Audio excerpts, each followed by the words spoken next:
주님 이 자리에 오셔서 저희가 드리는 찬양과 영광의 시간을 받아 주옵소서. 아멘. 다 일어나시고 9장 부르겠습니다.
교동문 83번입니다.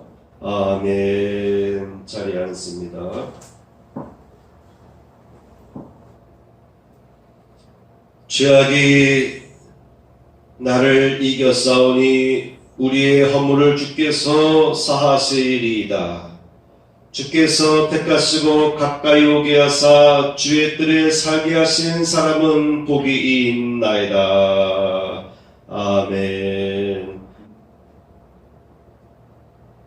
259장입니다.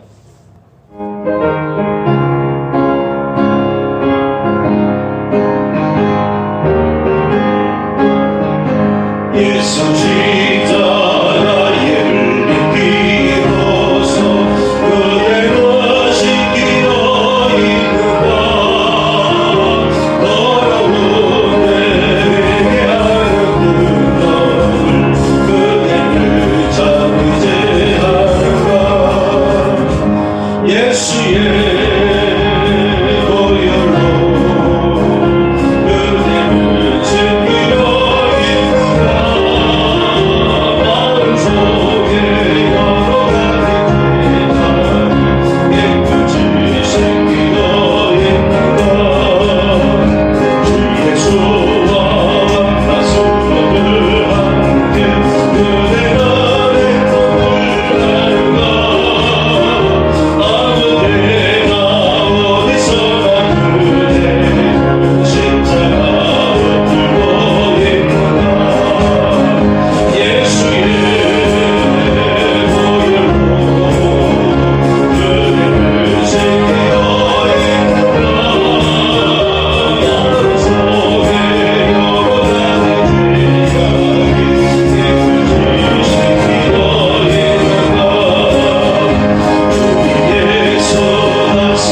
549장입니다.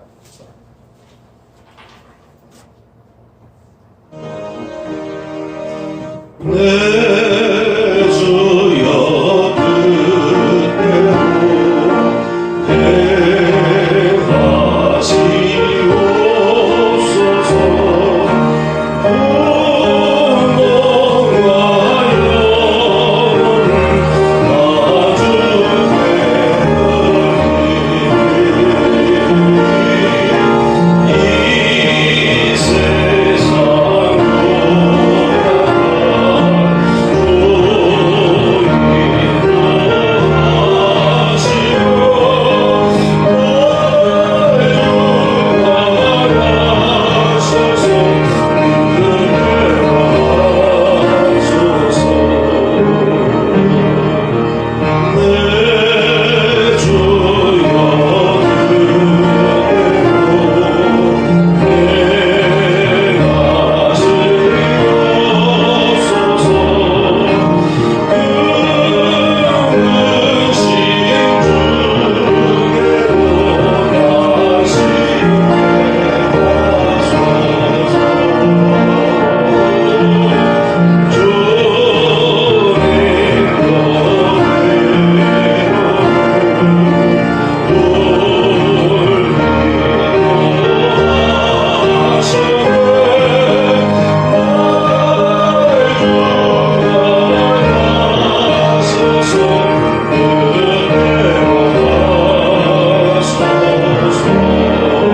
나주게 이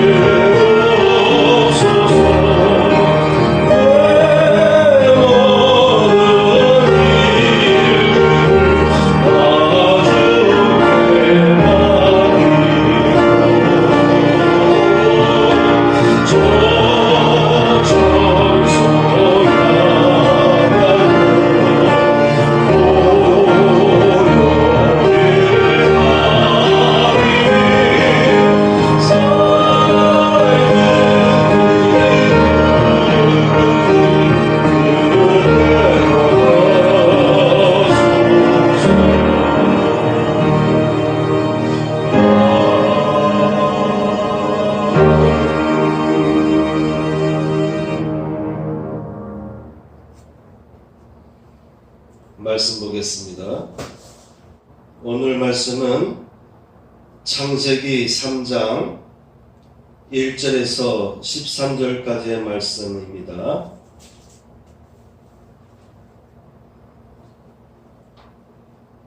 제목을 보겠습니다. 먹지도 말고 만지지도 말라. 오늘은 지난주에 이어서 오늘도 같은 제목으로 말씀을 전하겠습니다. 영상 업그레이드는 계속 이어질 거예요. 수요일날 저녁 예배 시간 전후 되면 제가 2주 전 전주의 설교 내용을 편집해서 수요일날 저녁 예배 시간 그 직전 전후에 올려놓습니다. 그러니까 2주 전 말씀이죠.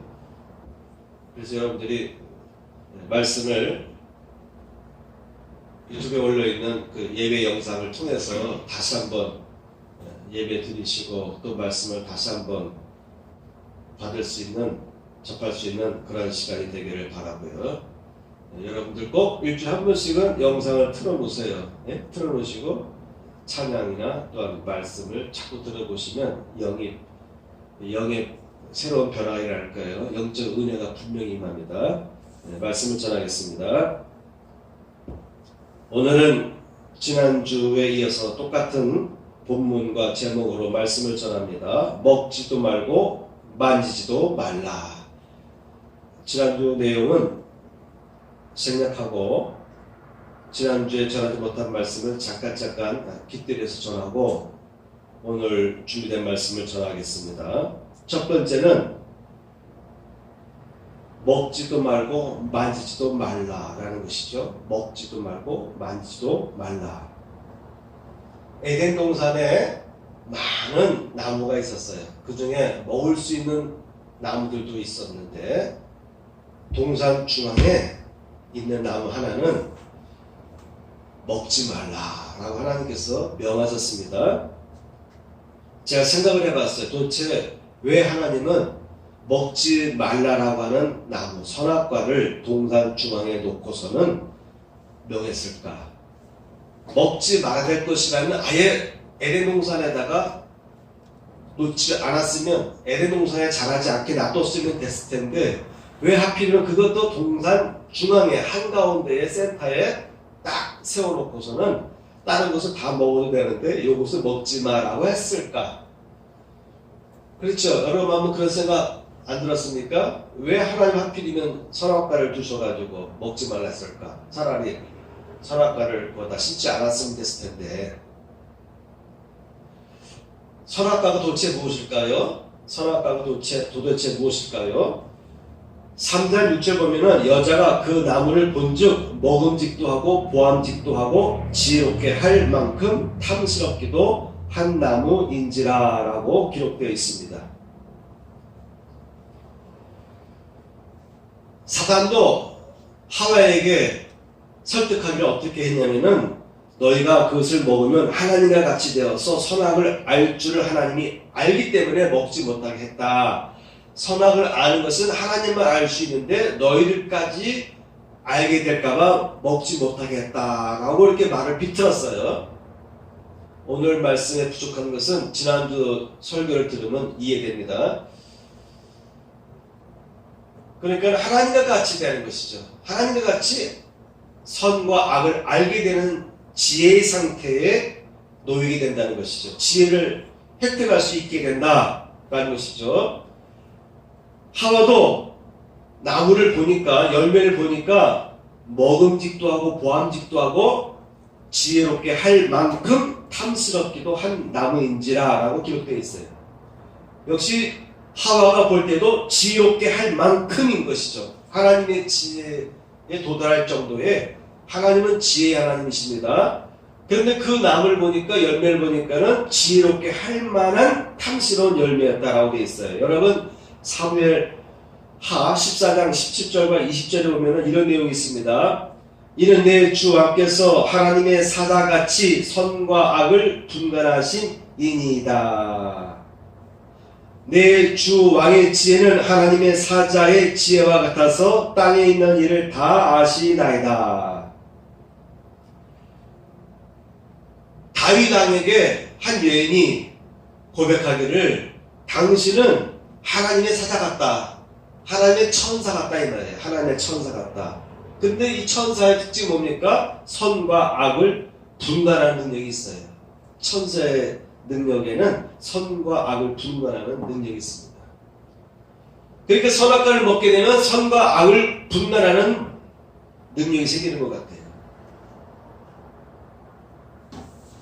여러분 천사들도 선과 악을 분간하는 능력이 있습니다. 그러니까 여러분 천사 중에 타락하는 사단과 그의 추종자들이 생긴 거예요.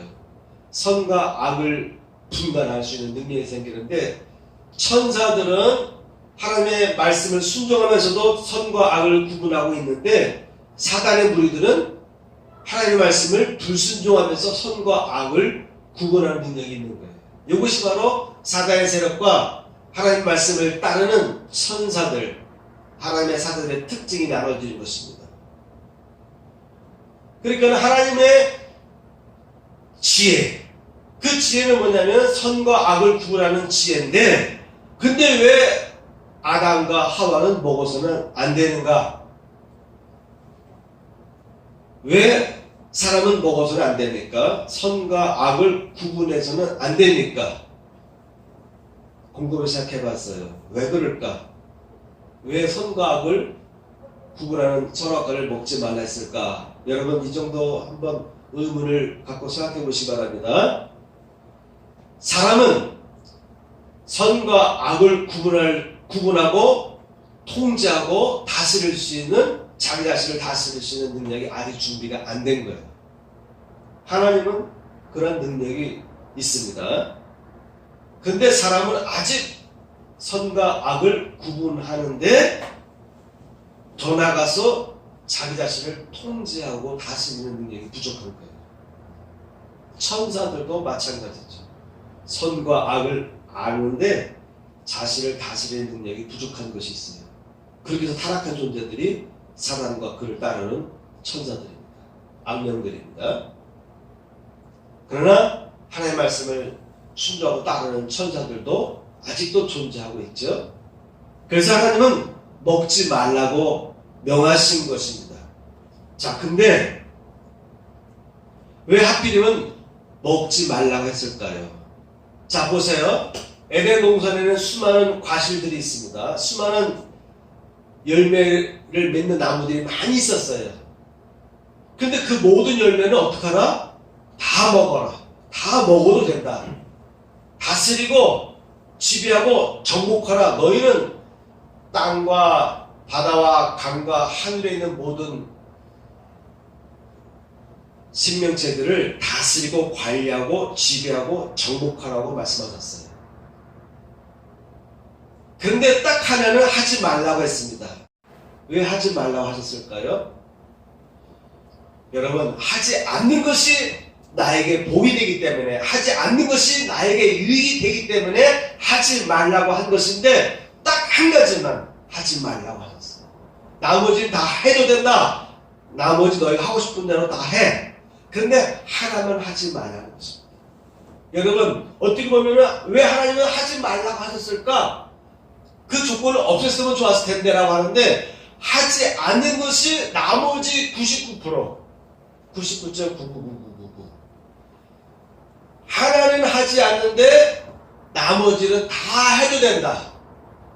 수천 종의 나무 실과들을 먹어도 되는데, 수백만 종의 나무 실과들을 너희가 다 먹고 다 쓸어도 되는데, 딱 하나만 건드리지 말아라, 건들지 말아라 라고 명하신 것입니다. 하나님이 뭐가 아쉬워서, 뭐가 아까워서 우리에게 요 선악과만은 먹지 말라고 명하셨을까요? 그것을 먹으면 우리에게 나머지 모든 것이 화가 되는 거예요.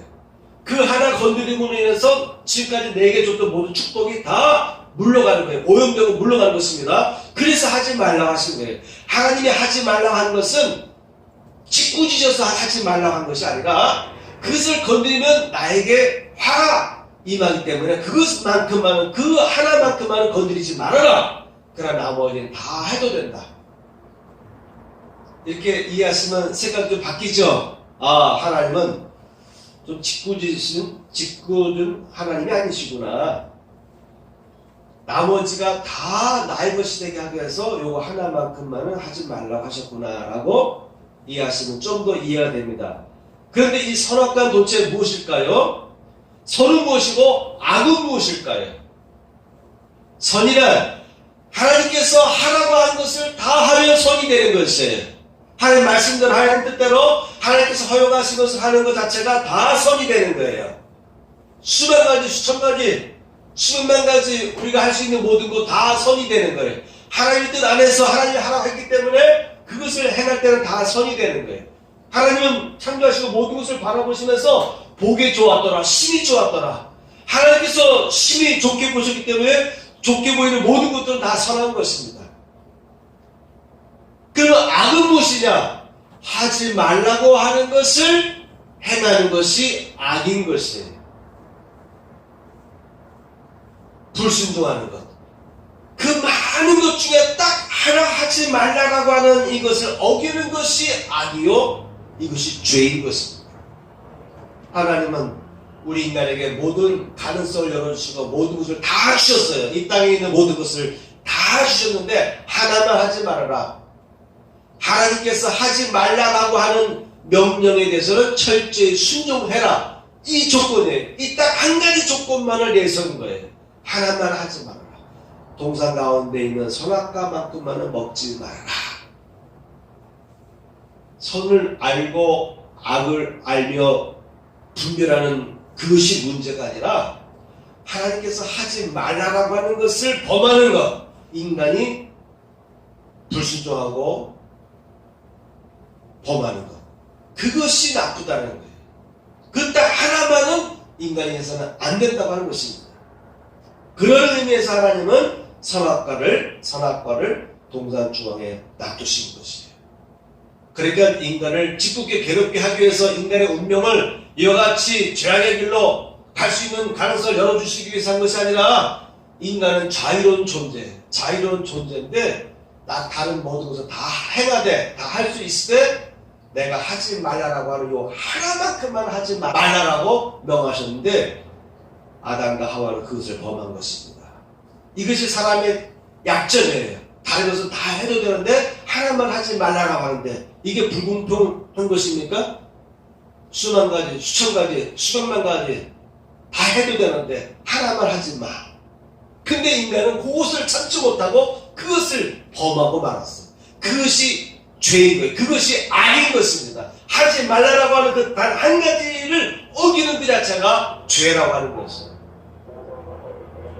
비록 한 가지였지만 하나님이 하지 말라라고 하는 것을 범하는 것이 엄청나게 위험을 초래한다. 너에게 죽음을 가져다 줄 것이다 라고 하는 것이죠. 10계명에 보면 10가지 계명이 있어요. 자세히 보시면 네 번째 계명과 다섯째 계명은 하나예요.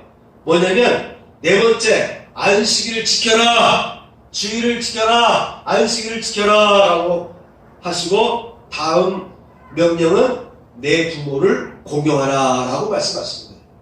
이 두 가지 외에 안식일을 지키는 것은 하나님을 공경하는 것입니다. 안식일을 지키란 말은 하나님을 공경하면서 너희가 쉬어라, 너희도 쉬어야 된다 라는 거예요.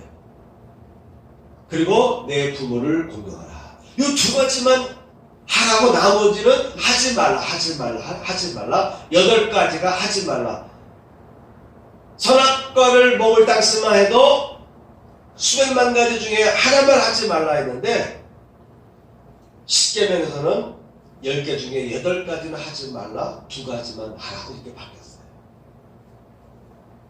인간의 삶이 살아감에 있어서 점점 하지 말아야 될 것들이 늘어난 거예요. 죄를 지으면 이 죄의 노예가 된다는 거예요. 하나님께서 하지 말라라고 하는 것을 범하면은 그 다음부터 이 죄에 빠진 사람은 죄의 노예가 된다라고 어거스틴이 밝혔듯이 사람은 죄의 노예가 돼요. 그런데 이 죄가 노예가 된 이후부터는 그 하나의 죄로부터 다양한 죄들이 파생되는 거예요. 그래서 하지 말아야 될 일들이 막 생겨요. 살인죄도 범하게 되고 남의 것을 뺏게 되고요. 온갖 죄를 짓게 되는 것입니다.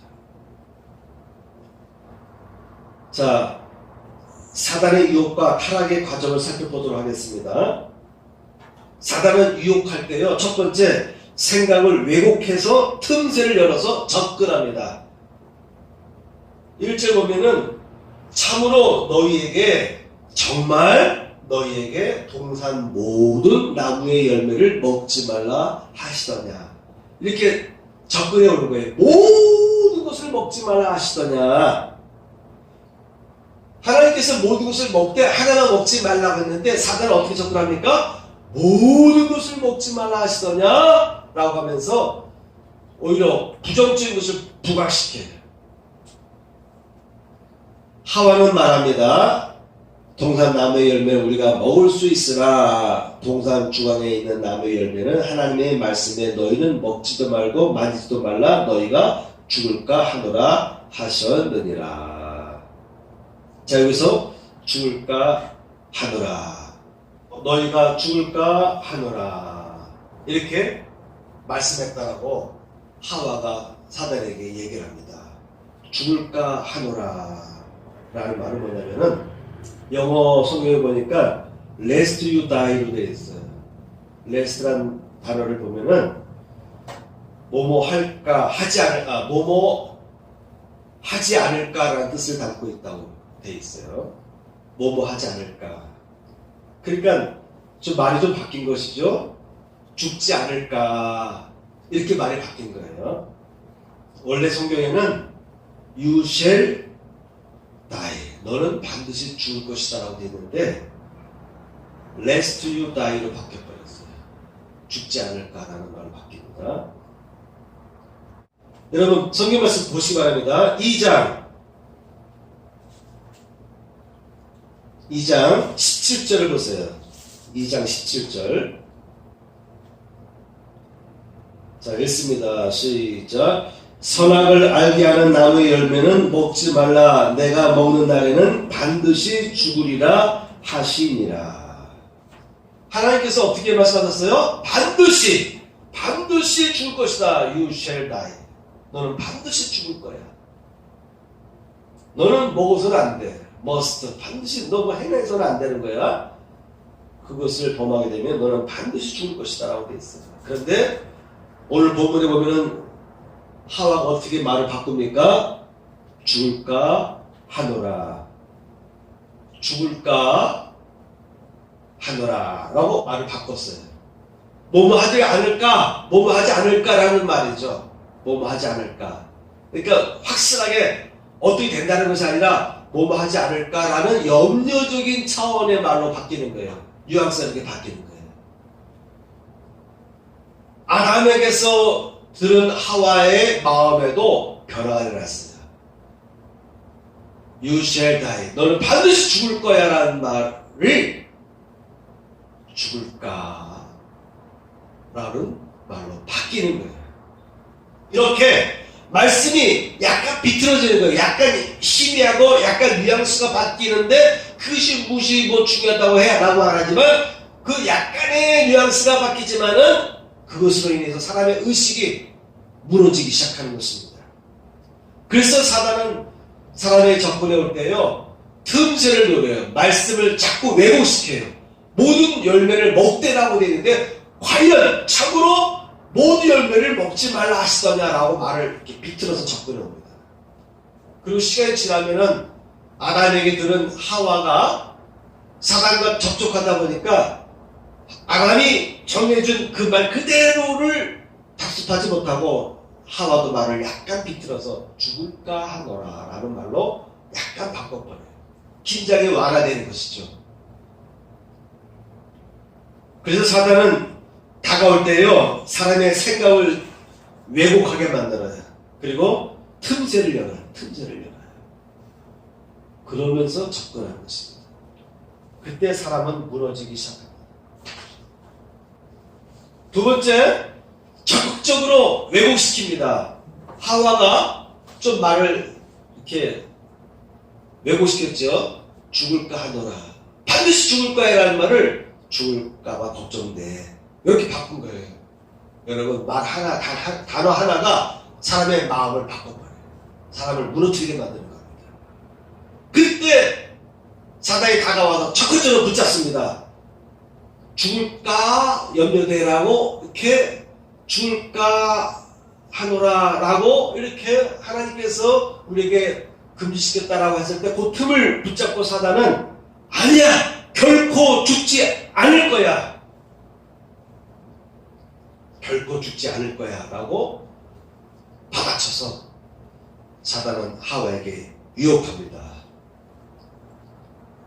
You will not die. 너는 죽지 않을 거야. 바로 그 말을 붙잡고 치고 들어왔어요. 그 다음 단계는 이제 분별력을 완전히 상실하게 됩니다. 그래서 여자가 봤어요. 보니까요, 본즉 먹은직도 하고 보암직도 하고 지혜롭게 할 만큼 탐스럽기도 한 나무인지라. 여러분, 보지 않는 게 좋습니다. 네?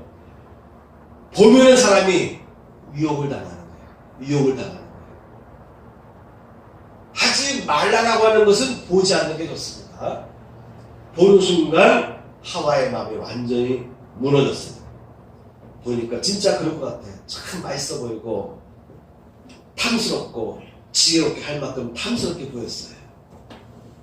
그래서 그 열매를 따먹고 자기 남편 아담에게도 주어서 먹게 했습니다.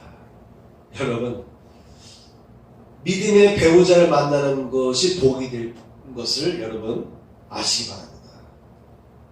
서로 간의 배우자 간에도 서로 영적 바른 길로 이끌어주는 배우자가 있을 때 그 가정은 복된 가정이다 라고 여러분 받아들이시길 축원합니다. 아멘. 반면에 죄악의 길로 이끄는 배우자가 있다면 어떨까요? 하와가 그랬어요. 먹으면 괜찮은데 당신도 먹어봐. 여러분, 가정을 이뤄나감에 있어서 서로 견제해주면서 하나님의 말씀으로 나아가도록 밀어주고 끌어주는 배우자가 돼야지, 오히려 하나님의 말씀에서 벗어나도록 말을 위하는 것 같은데 내가 먹으니까 좋은데 당신도 먹어봐, 상대방을 위하는 것 같은데 결국 하나님의 말씀에서 멀어지게 하는 것, 하나님의 말씀을 거부하게 만드는 것, 그것이 죄악이라고 하는 것입니다.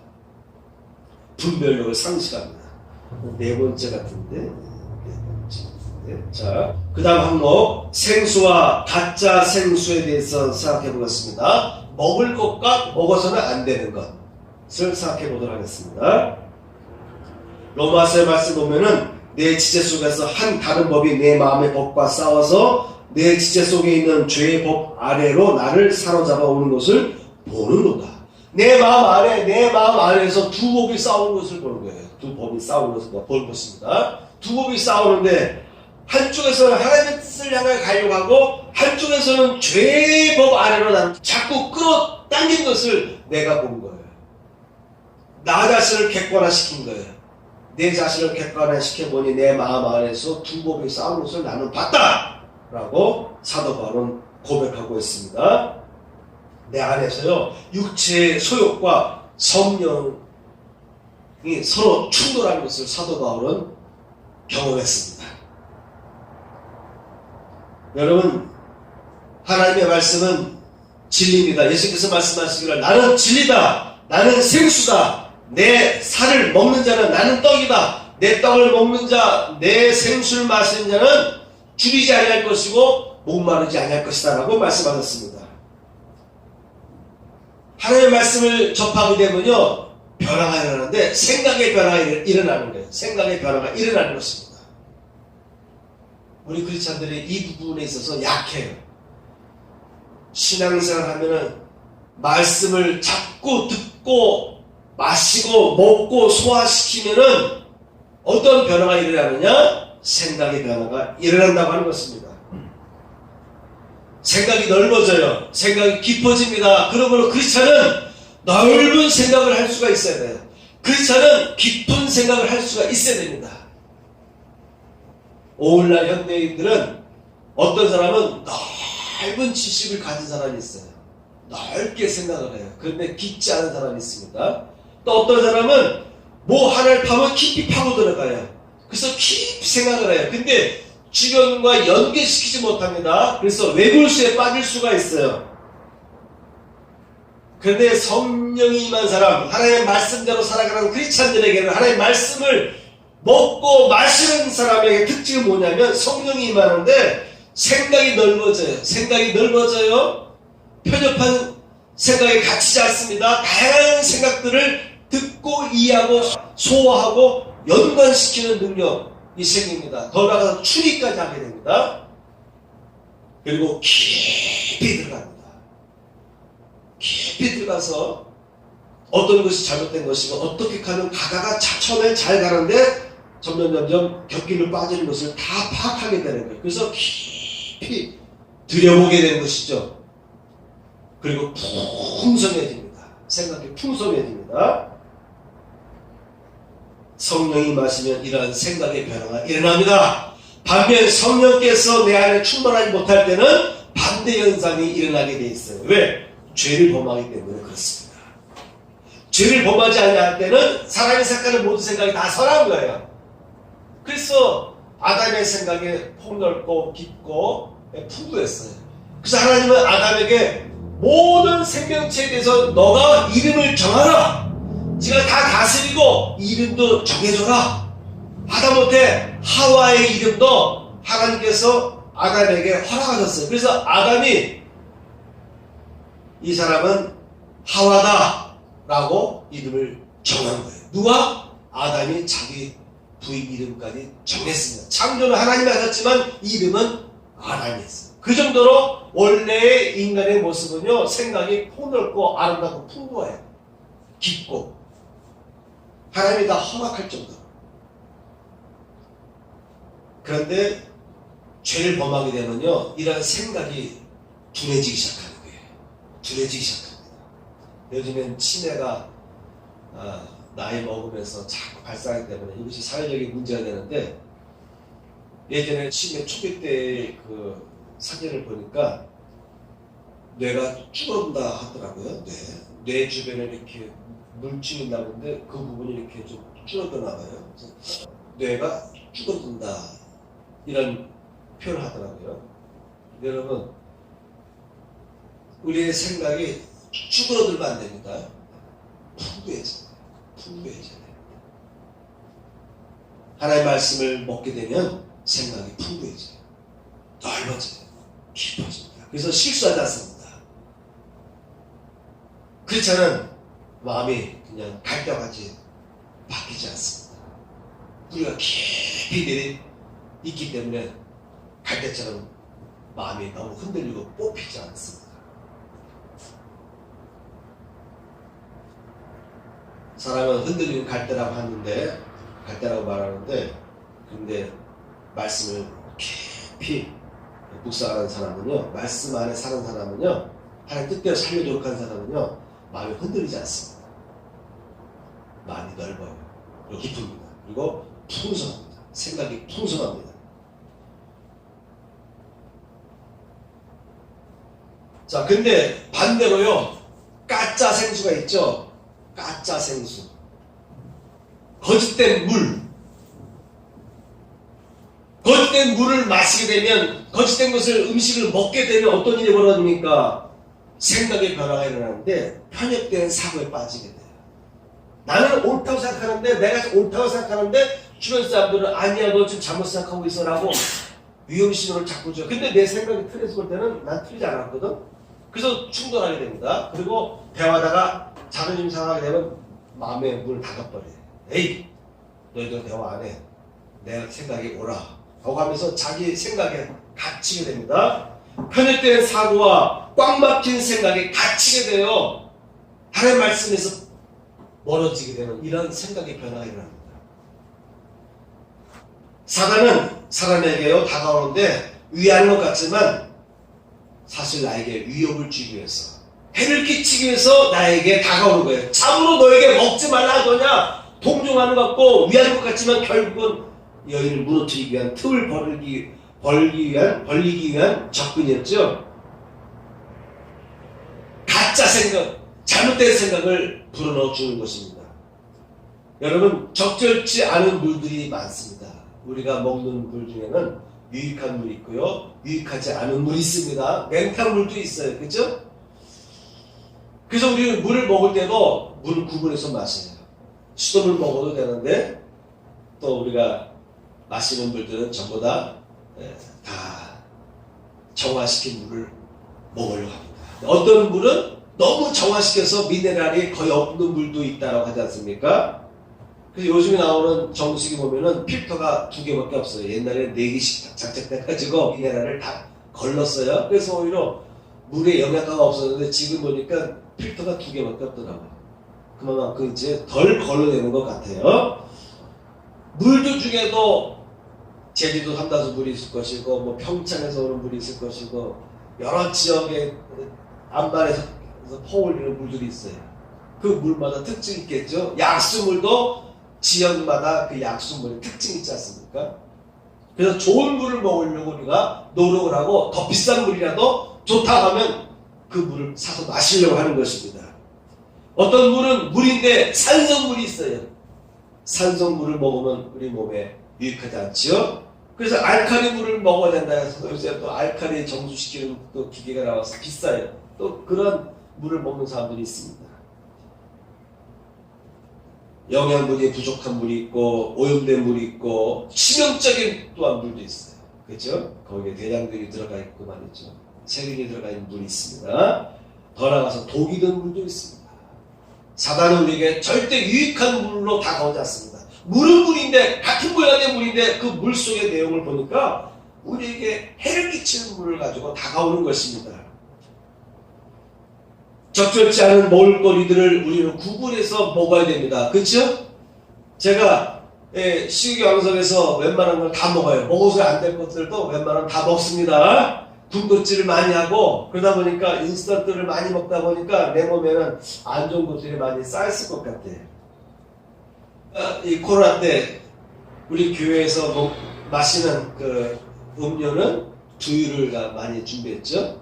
교회에서 두유를 준비했는데 두유를 준비할 때 이왕이면 검은 콩이 있는 것을 선호했어요. 몸에 좋다고 하니까 이왕이면 검은 콩. 근데 이 콩이 국산이냐 아니냐를 또 구분했어요. 그리고 또 이 콩의 함유량이 어떤 것은 똑같은 비슷한 값인데 두유의 함유량이 95%냐 97%냐 90%냐 75%냐 요 구분이 또 있어요. 그에 따라서 이게 맹물일 수도 있고 두유 양이 많은 것일 수도 있고. 최근에는 교회 우리 성도들이 마시는 그 두유에는 보면은 100% 국산이라고 표시됐고 그리고 사무라고 표시되어 있더라고요. 그죠?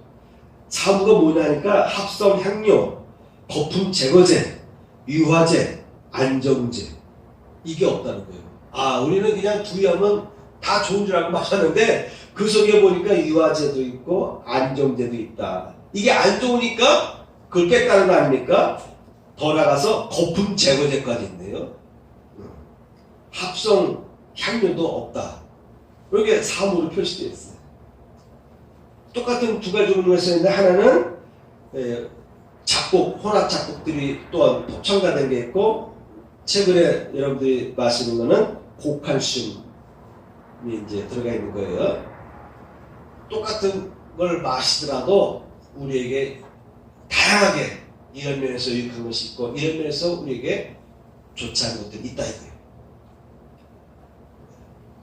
우리가 먹고 마시는 모든 그 음식 속에 보면은 인스턴트 보면은 거기 보면은 보존제가 있어가지고 또 썩지 않도록 하는 그런 보존제도 집어넣고 그래서 그런 것들을 억제해야 되는데 간식을 많이 안 먹는 사람은 그만큼 건강할 것이고 간식을 닥친 대로 먹고 싶은 사람은 그만큼 몸이 나쁠 거예요. 저도 몸이 좀 안 좋을 것 같아요. 저는 아이스크림을 좋아해요. 아이스크림을 좋아합니다. 그래서 한동안 아이스크림 먹어서 안 되겠다 이런 생각 들었어요. 그래서 아이스크림 찾느라도 가급적이면 색소 없는 걸 찾으려고 노력을 해요. 색소 안 드는 거. 그 깨 같은 글씨를 팍 봐가지고 좀 몸에 덜 나쁜 걸 찾으려고 노력합니다. 특히 색소가 없는 것을 선호하고 그래서 이거 참 안 좋구나. 아이스크림인데 이거 안 좋구나 라고 하는데 한편에 보니까 미국 대통령 지금 대통령도 보니까 바이든 대통령도 아이스크림 매니아 같더라고요. 그래서 다른 곳마다 아이스크림을 먹더라고요. 그래서 저렇게 나이 든 분들이 아이스크림 먹네? 또 그 생각하니까 아이스크림 먹지 말아야 하다가도 또 아이스크림 먹어도 되나? 이런 생각을 바뀌어요. 많은 그 과자들 속에 불포화 지방이 있나 없나를 또 구분해야 되고 이렇게 우리가 늘 먹고 돈도 사 먹고 맛있게 먹는 거지만 그 속에는 우리의 몸을 파괴하고 우리의 몸에 병을 주고 우리의 몸을 무력하게 만드는 요소들이 첨가물 속에 들어있는 거 아닙니까? 결국은 건강과 생명을 잃게 만드는 거죠. 그래서 우리는 먹는 것도 조심해야 되는 것이죠. 먹을 거라고 다 좋은 게 아닌 것처럼 우리가 먹을 수 있는 진리의 이 말씀과 가짜 말씀을 우리는 구분할 수 있어야 됩니다. 그걸 무시할 때 결국은 내 몸에 나도 모르게 내 몸이 병들기 시작하고 내 몸이 늙기 시작하고 내 몸속에 안 좋은 것들을 가득 채워지는 거 아닙니까? 죄로 이끄는 탐욕의 사람은 끌려가기 시작합니다. 탐욕에 점점 끌려가기 시작합니다. 점점 노예가 되는 거예요. 자, 먼저 영을 살려야 한다는 것입니다. 먼저 영을 살려야 한다. 영을 살리려면 어떻게 해야 될까요? 첫 번째, 잘못된 것을 찾아내는데 우리가 능숙해야 됩니다. 초기에 잘못된 생각이 어떻게 시작됐는지를 발견하는 것이 대단히 중요합니다. 초기에 발견하면 그 생각을 바꾸는 것이 쉬워요. 근데 이것이 견고한 찐이 돼서 내 몸에 뿌리를 내리고 박혀있게 되면요, 뽑을 때 이게 힘들어요. 초기암도 고부분만 이렇게 도려내면 되는데 사부기 상이 되보세요. 네? 그 많은 넓은 부분을 도려내야 돼요. 그래서 위험한 거 아닙니까? 초기 위암 걸렸을 때 보면은 위를 많이 잘라내더라고요. 여러분 잘못된 생각이 어디서 시작되는지를 빨리 초기에 진단하고 찾아내는 능력이 우리 크리스찬들에게 있어야 됩니다. 그래서 사도 바울이 얘기한 것처럼 내 안에서 두 몸이 싸우는도다. 나 자신을 보는 거예요. 나 자신을 통찰해 보는 거예요. 현대인들의 이 마음의 병 중에 뭐가 있습니까? 인격이 바뀐다는 거잖아요. 다중인격.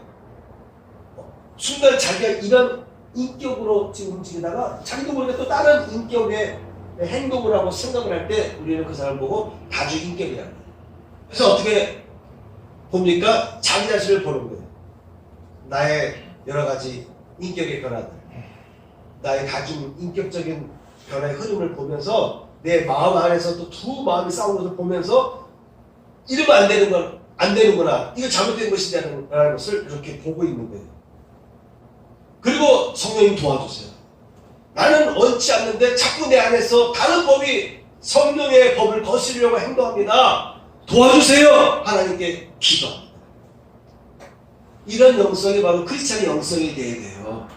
근데 오늘 현대인들 특히 우리 크리스찬들이 이 부분에서 약한 거예요. 나를 객관하는 능력이 부족한 거예요. 내 안에서 어떤 일이 벌어지고 있는지, 내 지금 생각이 어떤 면에서 내 지금 위험한 길을 가고 있는지, 나를 위하는 것 같지만 이 잘못된 것인지 아닌지를 분간할 수 있는 능력이 있어야 되는데 이게 부족한 거예요. 영이 맑은 사람은 이게 다 보입니다. 영이 맑아지면요 다 보여요. 또 내가 모르면요 하나님께서 꿈과 환상으로 다 알려주세요. 내가 모르면 타인의 말을 통해서 나에게 조언과 상담을 통해서 주변에 벌어지는 사건을 통해서 나에게 깨우쳐줘요. 내가 내 인식의 능력으로 어떤 부분을 내가 보지 못하고 잘못된 길을 가면 하나님께서 때에 따라서 어떤 사건을 통해서 어떨 때는 접촉사고를 통해서 나를 깨우쳐줍니다. 어떨 때는 다른 사람들의 삶의 모습 속에서 나를 깨우쳐줍니다. 내가 인식하지 못하는 부분이 있으면 하나님께서 나에게 꿈을 통해서 나에게 알려주십니다. 그래서 여러분요 영이 살아야 되는 거예요. 영이 죽으면 이런 것들이 다 무력화되는 거예요. 영이 죽으면 생각이 좁아지는 거예요. 편협해지는 것입니다. 생각이 갇혀지는 거예요. 네? 그래서 영이 살아나야 돼요. 그러려면 첫 번째 잘못된 것을 빨리빨리 찾는 능력을 키워나가야 된다. 그럼 어떻게 찾습니까? 하나님께 기도하시고 그리고 말씀을 자꾸 묵상하시고 말씀을 자꾸 먹으면 돼요. 말씀을 자꾸 마시고 말씀을 자꾸 먹다 보면 나도 모르게 자 여러분 건강한 음식만 먹었어요. 우리 집 내 식구 중에서 나는 다 먹어야 되니까 내가 제일 아플 것 같아. 지난번에 문경에 갔다 나오다 보니 거기 보니까 손가락 집어넣으면은 뭐 스트레스 지수 체크하는 기계가 있더라고요. 헬스장에서 이렇게 체질량 체크하는 것도 있고 한쪽에 손가락으로 놓으니까 스트레스 지수가 있더라고. 그때 나하고 지장을 따져보니까 내가 더 좋은 게 나왔어. 그 지장 뭐라 얘기냐면 아니 왜 모든 걸 다 먹는데 왜 나보다 좋지? 이렇게 말하더라니까. 어쨌든 닥친 데 다 먹으면 내 몸에 쌓여서 언젠가 나에게 몸의 위협을 가할 것입니다. 그런데 좋은 것만 먹은 사람은 그만큼 피가 맑을 거 아니겠습니까? 여러분 그래서 일단 잘못된 것을 찾아내고 두 번째 철저하게 회개하는 것이 중요합니다. 두 번째 철저하게 회개하는 것이 중요한 것입니다. 우리가 몸에 상처 났을 때는요 이렇게 빨간 약을 바르고 지나면 회복되는 경우도 있고 어떨 때는 밴드도 발라놔야 되기도 하고 또 어떨 때는요 레이저를 쏴가지고 치료해야만 될 때도 있습니다. 어떨 때는 수술 또는 시술을 통해서 치료해야 될 부분이 있을 수가 있어요. 어떨 때는 배를 갈라서 몸을 갈라서 도려내고 수술을 해야 될 때도 있습니다. 여기서 수술이라는 말은 철저한 회개를 말합니다. 철저한 회개. 조그마한 암이 걸렸지만은 그 주위를 다 이렇게 잘라내잖아요. 혹시 몰라서 철저하게 회개하는 거 아니겠습니까? 수술이란 말을 철저한 회개로 여러분 비유로 받아들이시기를 바랍니다. 먼저 견고한지를 무너뜨리는 것이 중요한데 이렇게 하려면요 철저하게 회개하는 과정이 필요한 거예요. 이 과정을 필요로 하는데 이 과정을 무시하고 넘어갈 때 나중에 재발되고 나중에 또 문제가 또 생기는 거 아니겠습니까?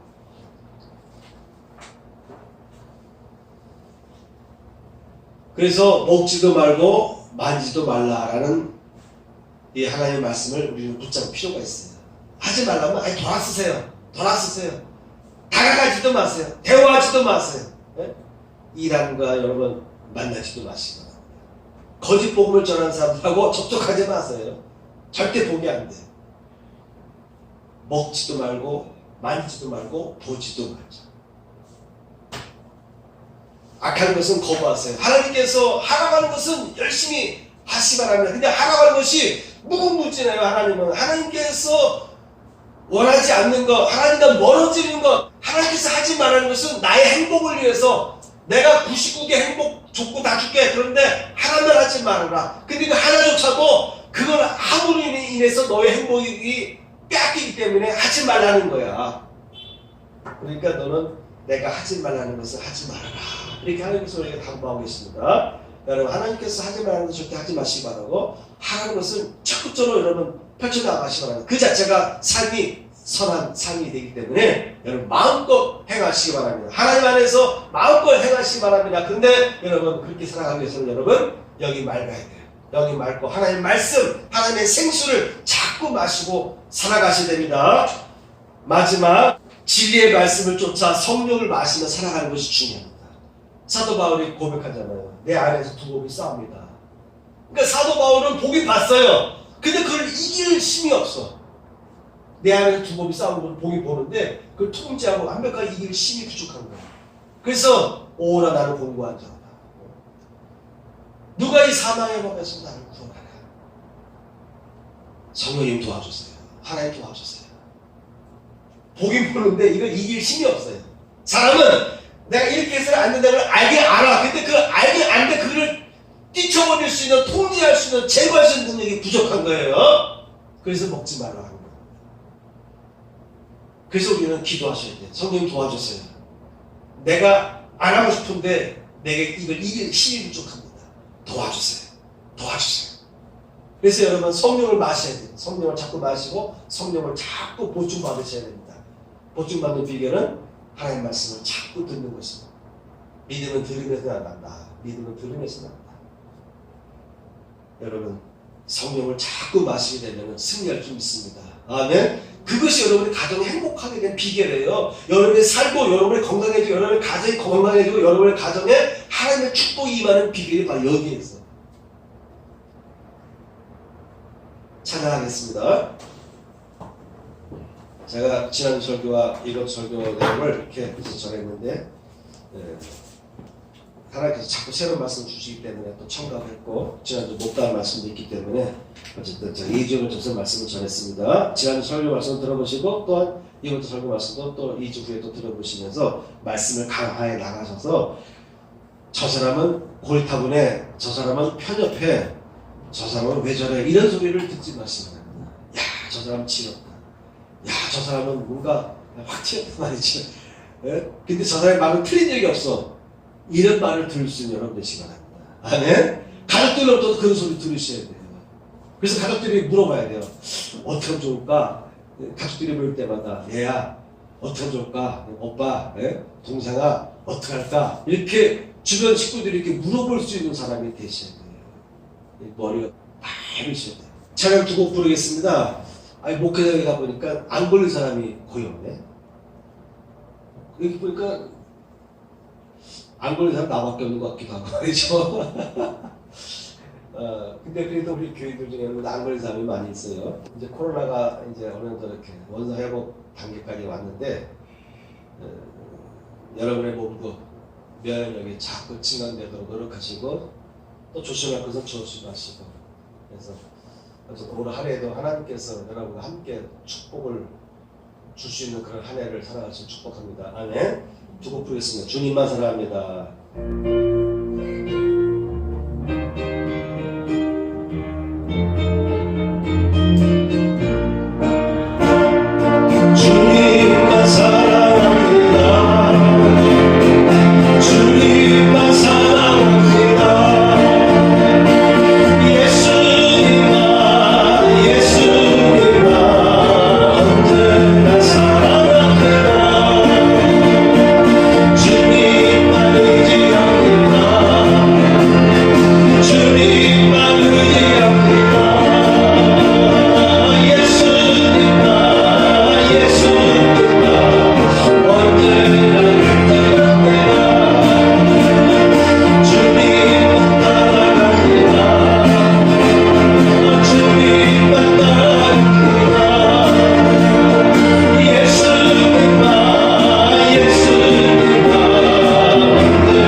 주님만 의지하시고 따라가실 때에 올 한 해도 승리의 축복 역사 될 줄 믿어요. 아멘. 우리 하나님께서 이 축복의 보따리를 싸들고 오셔가지고 여러분 가정, 여러분 가슴에 안겨줄 수 있는 축복이 분명히 있다고 좀 믿어요.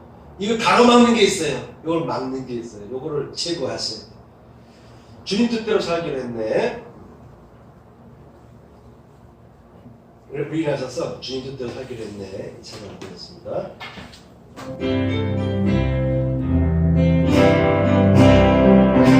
주님 뜻대로 살기로 해.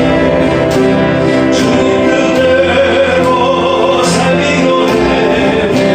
주님 뜻대로 살기로 해. 일어나서 이 세상 살아 몰라줘. 이 세상 살아 몰라줘. 이 세상 살아 몰라줘. 일어나서 세상을 지고 십자가로 세상을 지고 십자가로 세상을 지고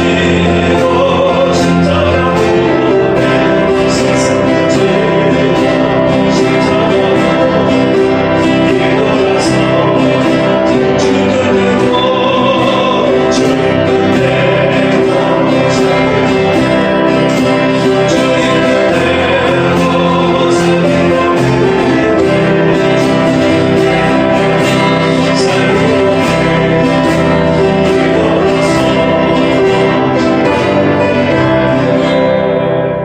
할렐루야. 위탁의 말씀입니다. 주님은 나의 죄를 속하기 위하여 십자가에서 대신 죽으셨습니다.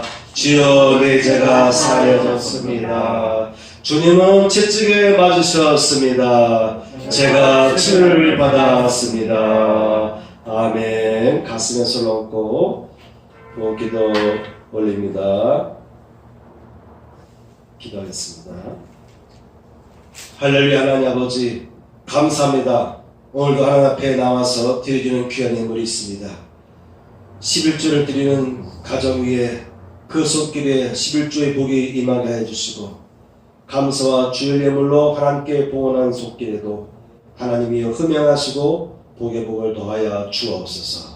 이제는 우리 구주 예수 그리스도의 은혜와 하나님 아버지의 극진하신 사랑과 성령님의 감동감화 역사하심이 이 자리에 참여한 성도들 위해 함께 하시기를 축원하옵나이다. 아멘.